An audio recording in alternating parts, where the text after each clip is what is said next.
The British are coming. It's time to talk about the British invasion, and I'm not talking about music and the Beatles or even that whole Revolutionary War thing. No, I'm talking about the British sports car invasion. Hi there, Rick DeBrule with another chapter in the automotive evolution. Once again here at the Martin Auto Museum, a great collection of more than 170 cars here in Phoenix in a wonderful setting, and they tell all kinds of great stories. For example, this car, this 1971 MGB GT. Let's tell the story of the British sports car invasion into the United States. And let's go back to World War II. You think about it, all these Americans are going overseas to fight in World War II, many of them ending up in Great Britain. And they're discovering something that they never really realized existed.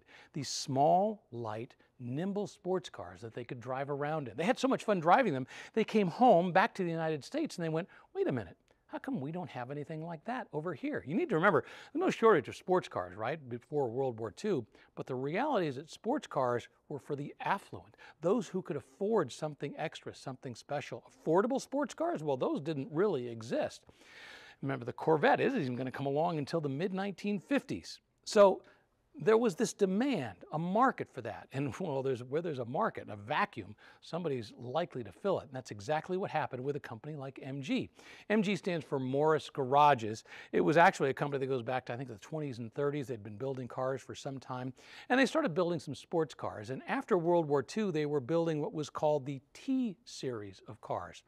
The car that was initially imported into the United States was the TC, and it's your classic old school English sports car, very upright, very tall tires, very upright seating position, you know, long fenders coming back. The car that followed that was the TD, slightly lower, a little more enjoyable to drive. And then, of course, there was the TF, a slightly better version of that. And then in 1955, they decided to come out with the next generation of MG. And I gotta tell you, they nailed it.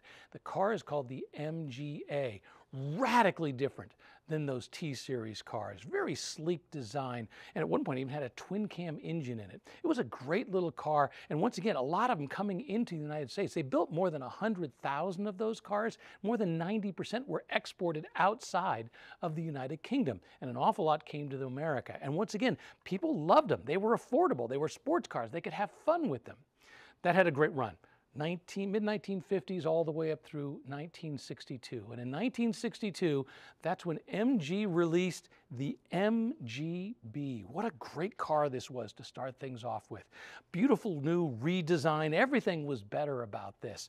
And the fact that in 1962 it had this sportier styling, this much more modern look to it, and in 1965 they came out with the MGB GT, this hardtop version. Now, by now, Morris Garages, to be honest with you, as a company, had ceased to exist. Initially, it had been bought up by the British Motor Corporation. Then it became a division of what's called Austin Morris of the British Leyland Company. British Leyland was the car at that point, the company that was importing these cars into the United States. And I tell you what, in the 1960s, a lot of race car drivers, a lot of people who wanted sports cars, this was the car they wanted to drive. So let's take a walk around and a closer look at this MGB GT, this one from 1971. When they evolved from the MGA, they really went with a much boxier look, a much boxier style. Now, some people can point out that Datsun did come out with the 1600 just a year before this, which has similar styling.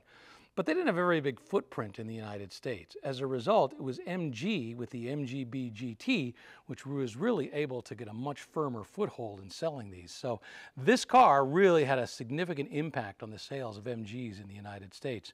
It's also significantly different than the MGA that came before it. That's because the MGA had a traditional ladder frame.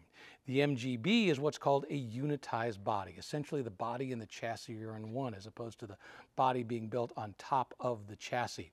Makes for a firmer, more solid ride, more comfortable ride.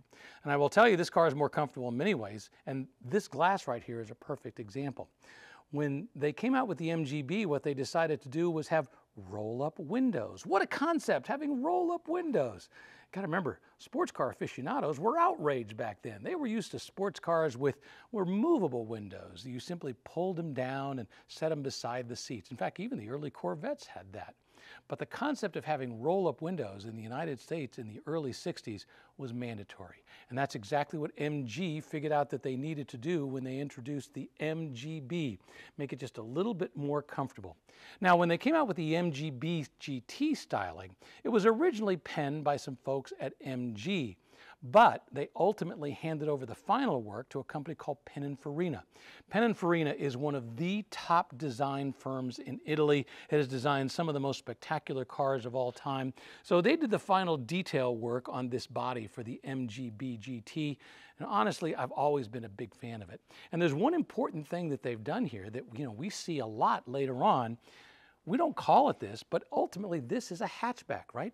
The glass lifts up. We're so used to hatchbacks today. There was that period of time when hatchbacks were the norm, even with SUVs kind of. But the concept of having a hatchback and having that extra storage in the back, well, that was a beautiful design for this MGB GT and what they came out with in 1965.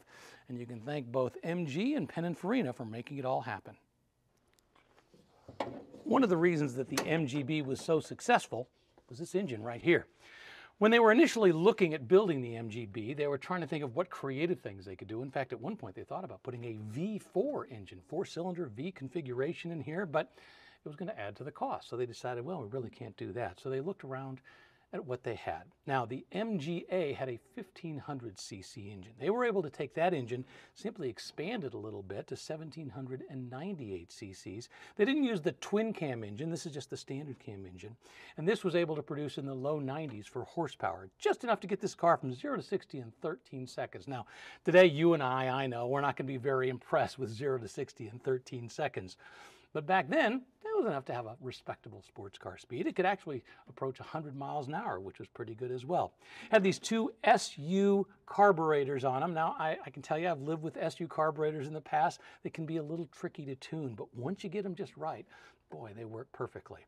Now, I will tell you, over time, well, the emissions problems that we had here in the United States, all the emissions controls began to eat away at the power for this engine.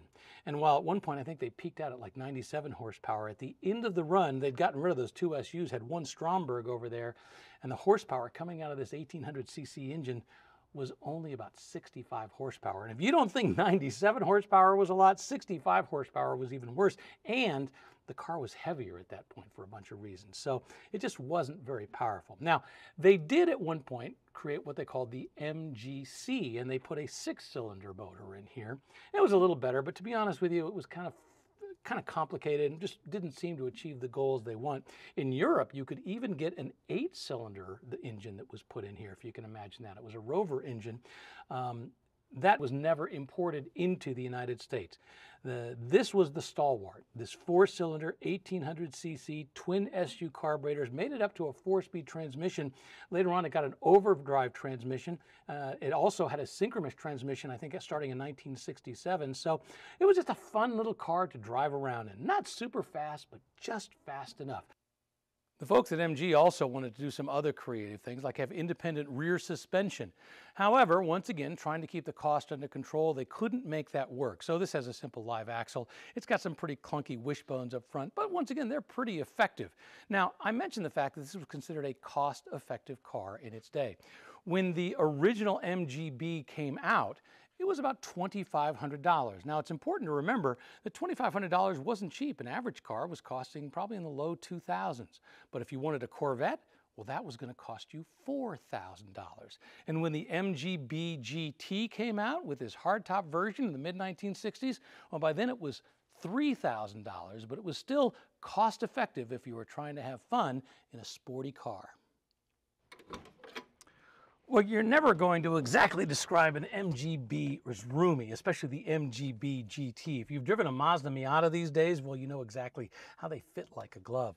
And one of the interesting things is when they made this MGB GT, they actually made it a little more difficult to get into, because you think about it, with the MG Roadster, you had all that room to get in. With the MGB GT, well, everything was just a little bit tighter in here. But boy, once you got in, it just fit you like a glove. Everything was close at hand. And I love the dashboard of this car, because you have to understand what things were like back in the mid-60s, especially in 1962. What was significant was you had the speedometer, but the speedometer is off to the side. The tachometer is off on the left side. A tachometer, I mean, why do we need to see that? Well, of course, you know exactly when to shift, what your revs were. I love the fact that they've got the oil pressure gauge in the middle. And I love the way you look through the steering wheel to see all of that over there. It's just great. Love these toggle switches right here. And of course, I love the fact that there is a choke. Now, people today have forgotten what a choke does. Back in the old days, you used to have to choke the carburetor, meaning that you would pull out on the choke, and what it would do is it would reduce the airflow into the carburetor, giving it a richer fuel mixture. And I can tell you, having had SU carburetors, if you don't choke them first thing in the morning, they are never going to start. You can sit there and crank it over and over, and they're never going to start. As time went along, even with American carburetors, we just didn't need chokes anymore. And then we went into fuel injection. Who even thinks about the concept of a choke? But back in those days, if you didn't choke this engine, if you didn't restrict that airflow in to give it a little more fuel, there's a good chance you weren't going to start. But I go back to, it's perfectly comfortable in here. I'm 6 feet tall, and to be honest with you, I don't think I'd want to be too much taller to feel comfortable in here. But at 6 feet, boy, this is a great car to get into and enjoy and drive. Now, this car does have a back seat back there, but I'm going to say it's a back seat. I don't think it actually really works as a place for anybody to sit. It's more like a shelf. If you've been in a modern Mustang or a Camaro or something with a very small back seat, I got news for you. This makes that Mustang seat look huge. If you got to put a kid back there, boy, they better have legs that are about that big around, because they're not going to dangle very much. You could potentially move this seat up. You could move it, you could use it in an emergency, but in reality, wasn't much of a back seat. This did have that big cargo area in the back, and that was great because you had the ability to, if you wanted to go on a weekend trip, you could throw your luggage back there and have enough luggage to actually potentially enjoy. I'm not saying it's golf bag size, but it was big enough that you could go out for a weekend and enjoy yourself. And once again, this car was all about the driving experience. What you wanted to do when you got out on the road, you wanted to find that perfect windy road. Highway 1, in south of San Francisco by Big Sur. That absolutely beautiful road where you could drive along and enjoy it, enjoy the curves, every moment of it. And as I mentioned, this car does have an overdrive. It's got that synchronous transmission that came in 1964.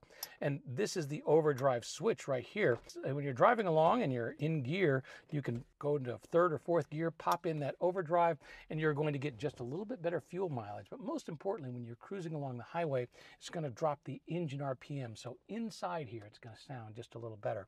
And by the way, you have to think about this. So if this car was being sold, especially in England, in the mid-1960s through the 70s, the ability to, not have a leaky convertible top, this MGB GT, I think that was really the answer for a lot of folks. MG aficionados absolutely love what they call the steel bumper cars. What they hate are the rubber bumper cars. The rubber bumpers came along in mid-1974. And while you see these things are, they're pretty sleek looking, the rubber bumpers were huge because they had to meet certain safety standards. Now, I will tell you, if you're looking for a good deal in an MGB, you might want to find yourself a rubber bumper version. But for those who are the aficionados, they prefer the pre-1974, the sleeker, more, appealing version of these steel bumpers. The MGB did have a great run. I mean, they built these from 1962 all the way through 1980 with the hardtop once again coming along in 1965. They built more than 500,000 of these cars. About a quarter of them were the hardtop like this MGB GT, and an awful lot of them were exported to the United States. So what went wrong in terms of not having a follow-up to the MGB? I mean, yeah, there was an MGC, but it was really just an MGB. There were a couple things that went wrong. First off, the Datsun 240Z came along in the early 70s, and that changed everything when it came to sports cars. Because as much as we liked this car, this MGB, it had its quirks. This was what we called a British Leyland car, which meant that it always had something you had to repair. It had Lucas electrical parts. It was always something that was needed to be fixed on these cars. Now, to be honest with you, we found them lovable. They were quirky. They weren't bad. They were just quirky. And then along came the Datsun 240Z, and suddenly we had a car that was powerful, that was relatively inexpensive, and most importantly, it was reliable. You could just get in that car and drive. You didn't have to know how to repair your car. You just got in, drove it, and enjoyed it. When the Mazda Miata or the RX-7 came along, same thing. And for whatever reason, MG and the folks at British Leyland didn't look into the future and see what they had to do to convert. Now, I will tell you that British Leyland also owned Triumph, and they really were sort of investing more money in the Triumph brand than the MG brand. And they came out with the TR7 and the TR8, and frankly, those kind of disappointed in a lot of ways. They just weren't able to compete with those Japanese sports cars. So for whatever reason, British Leyland wasn't able to see into the future to figure out what they needed to do to make a sports car that the American public would love. And once again, all it really boiled down to was something that was reliable. People didn't want to work on their cars anymore. They just wanted to get in, drive them, and have fun. And so as a result, the MGB, which once again had a great run, in fact, the MGB Roadster version was sold in the United States all the way up and through 1980. The hardtop version, now that came to an end in 1974. This really, this MG brand is, you could argue, helped really make the way for all the people who love sports cars today. Whether it was the 240Zs that they evolved into or Mazda Miatas or whatever it might be, the MGB is the car after World War II that made it possible for everybody to love and enjoy sports cars.